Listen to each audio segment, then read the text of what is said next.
Good morning. Happy Thursday. I am ready for work. Well, I gotta feed the tortoise and get the rest of my shit together. So what I wanted to say was, most of the world has 4 seasons. The majority of the world goes through, spring, summer, fall, winter. Generally in that order. Hold on. So like I'm saying, most of the world, spring, summer, fall, winter. In the Midwest, we have, I want to say 6. We have 6 seasons. Your normal spring, summer, fall, winter. Then you have your false spring, which is obviously between winter and actual spring. False spring, you have it's usually about 2 weeks of really nice weather. And by really nice, I mean like warmer than normal, 40s type temperature. It doesn't snow or rain or anything like that. Kind of almost sunny sometimes. Then you get back into winter for another couple of weeks, few weeks. And then you have your real spring. And also we have false fall, or false fall. That doesn't go there. What am I doing here? So it's like you're coming from summer and it's cooled down, you're ready for it to cool down, school's about to start, I should say, or it has started, and then all of a sudden you get 2 weeks of more summer, and then it's fall. So you have your false spring, false fall. We just had false spring. Whoa, hello. And we have entered back. It's over. Do you see? It snowed. It snowed last night. So I'm getting ready earlier than normal to go outside, clean off my car, and then I'm gonna leave to go to work. Fall spring gives me hope, and then it is dashed away. Very sad. But I know spring is coming. It's coming. It is. I just wish it had stayed. Hey, good morning, Nikki Haley. Remember when you said that America is not and has never been a racist nation? Well, if that's the case, why don't we have universal health care? The answer is simple. Racism. See, in the 1880s, white America had a problem that they just couldn't solve, which they called the Negro problem. They said that in 1865, we whites gave the blacks their freedom. And we also passed slave codes, black codes, and Jim Crow laws to prevent their upward mobility in this country. And now here we are in the 1880s, and we don't understand why these Negroes haven't done anything with themselves. We gave them their freedom. What more do they want? And white people at the time said, well, they're genetically inferior to us. So if we simply deny them health care, they'll die off in a generation or two, and that will solve white America's Negro problem. Don't believe me? Watch this. It really began in the 1880s, 1890s, when medicine became a thing. And there was this guy named Frederick Ludwig Hoffman who came over here from Germany. And he was a young man. He was 17, in fact, when he came over, and was a numbers genius. And he hooked up with the Prudential Life Insurance Company, ended up being a vice president. And he was the guy who figured out that there was an association, a statistical association between working in a cotton mill and having lung problems, asbestos and mesothelioma, smoking and lung cancer. He published on that in the 1910s, in the 1890s and 1910s, and diet and cancer. In fact, his book on the association between a high processed food diet and cancer is still in print. And he's been dead since 1946, but his book is still around. So he's really smart in these things. And so he married this Southern belle from Georgia who was from a racist plantation family. And so he ran the numbers on black people and found that black people were dying, dropping like flies, more likely to be sick, more likely to die of pretty much everything.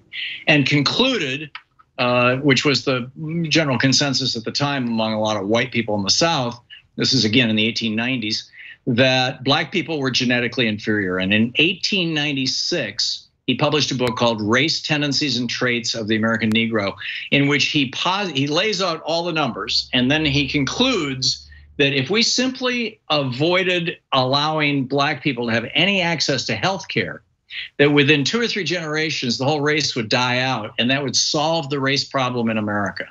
Now, it sounds kind of crazy when I just lay it out like that right now, but this led to a whole bunch of things. By the 1920s, this was referred to as scientific racism. He was testifying about it before Congress. When Teddy Roosevelt, 1912, proposed a national health care system, people said no because black people will get it. When Franklin Roosevelt proposed a national health care system, it was the same thing. We don't want black people to get it. When Truman tried it in 47, same thing. Don't want black people to get it. Right up until 1965, Senator Stennis, the Dixiecrats in the South, was quoting Hoffman, who was by then dead, but is still very famous in this field, as saying this. We have to figure out a way to keep black people from using Medicare. This is when they were passing Medicare. And the way that they came up with was to have a 20% hole, a gap in Medicare, so that you had to pay 20% of your doctor's bill and your hospital bill. And that would discourage poor black people from showing up at the hospitals. I mean, it was the most shocking thing I discovered, Cenk, when I was doing the research on this book, is that nearly 100% of the reason why the United States is the only country in the world that doesn't define healthcare as a right and doesn't have any sort of national healthcare system to speak of is because of racism.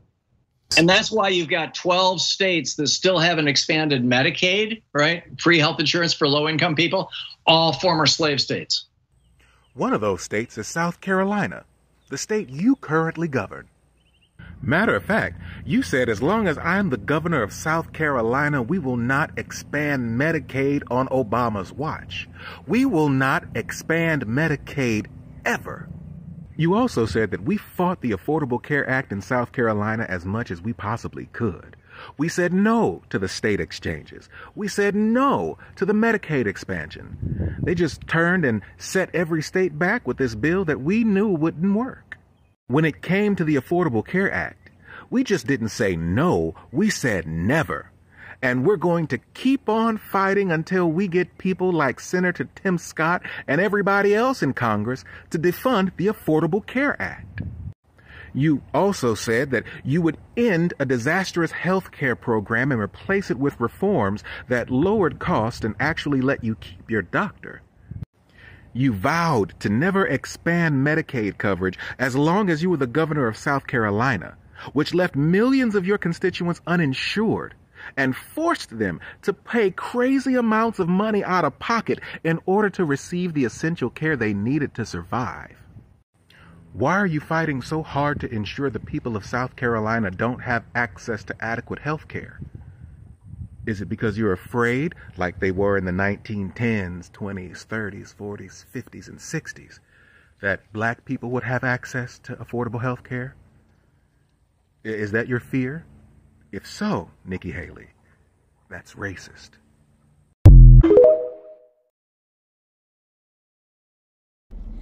Good evening. I am home now. That is my office. I shall close the door. Oh, hold on. Okay, I had to take my badge off. Let's see, what does the kitty want? She's running up the stairs. Here we go. Hello, kitty kitty. Meow. What is it? Meow. Let's see. Oh, God. Almost fell. You got plenty of water. You got plenty of food. Yeah. Well, yeah, eventually you'll need some water. But you're fine. You got water. Okay, yeah. Okay. Here I am. Thursday. All right, everybody. It's laundry time. Why am I excited about laundry? I'm not. But I am feeling very good. I just spent some time with Russ. And if you know what that means, when you're feeling good, oh Jesus.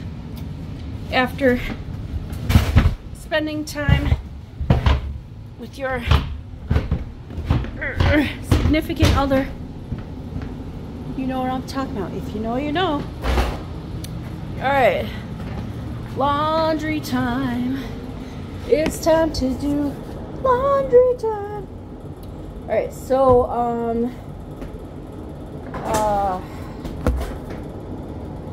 honestly, I don't even know. I don't even remember what I was gonna say.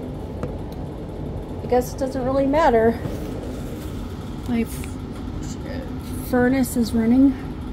Alright, well anyways, since I forgot what I was going to talk about, we'll talk about it later when I remember.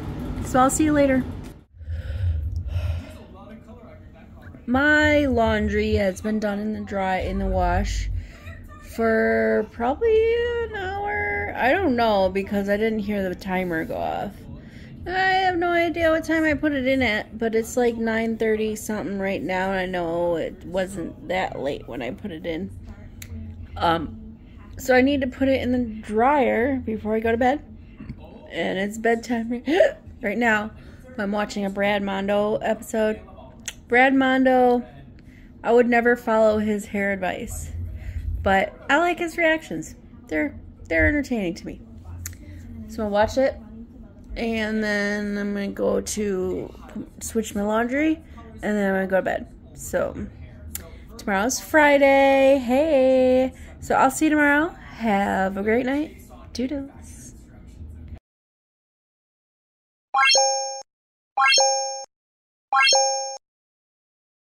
I need